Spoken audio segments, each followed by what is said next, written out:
Ayan guys, finish na yung chicken ko na for ano siya, biryani. This is it. Good taste.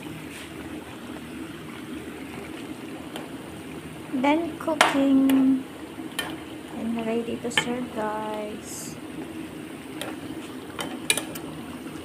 Masarap yung ulam namin ngayon.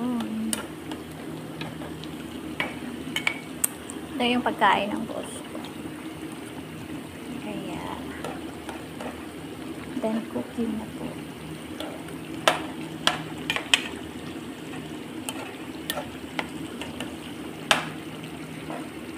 This is final call. Chicken biryani. Ayan yung bigas ko. Tapos na rin. Nilagay ko na sa kaldero. Wait ko na lang yung chicken ko.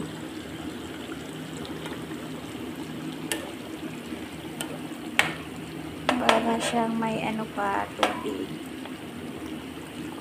Kaya wait ko muna siya mag-dry. Para ilagay ko na doon sa ano, kanin. Para final na ako sa trabaho ko. Tapos ko siya ilagay sa ano, toppings. Ipain-in ko pa yung ano ko, kanin guys. Pero okay na siya, maganda naman yung mukha niya. Special cooking.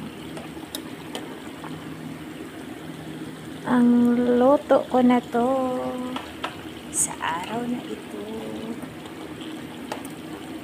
Nagpapasalamat po ako sa mga followers ko, lalong-lalo na sa viewers ko at sa mga tumutulong sa pag-review ng mga videos ko. Maraming salamat guys sa pagpanood nyo sa aking video.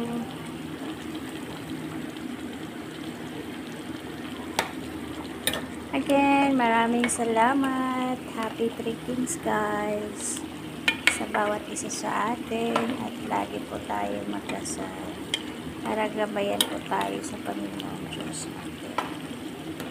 Kaya laban lang tayo sa mga kapwa kong OFW dyan. Shout out sa inyong lahat. Ayan, luto na po yung chicken ko. The time is, time check tayo guys. Mag-10 na pala guys. Andito pa ako sa kitchen ko. Matagal ako ngayon makaakyat kasi walang pasok yung mga bata. Kaya andito pa ako hanggang ngayon. Pero ito na lang, papainin ko na lang yung kanin ko for 20 minutes para ready na. And that's it guys. Maraming salamat again sa mga papanood sa video ko. Thank you and bye bye guys. I will sign off.